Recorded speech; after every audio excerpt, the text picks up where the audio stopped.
Buenas noches desde los estudios centrales de Gospel Lleida RTV en las tierras de Lleida. Esta es la sintonía del programa Acompáñame, un programa de frases célebres.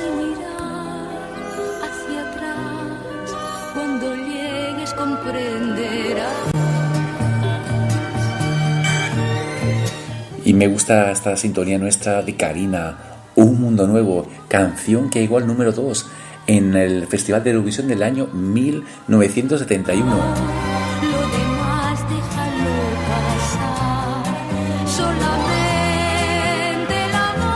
Leamos estas frases célebres.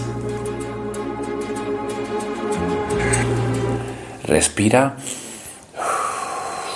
como cógete tu café o tu manzanilla antes de ir a dormir y leamos estas frases célebres como esta que tengo aquí, súper interesante, que seguro que aprenderemos cosas. Mario Benedetti: la perfección es una pulida colección de errores. Vincent Lombardi: la perfección no es alcanzable, pero si la perseguimos podemos conseguir la excelencia. ¡Wow! ¡Fantástico!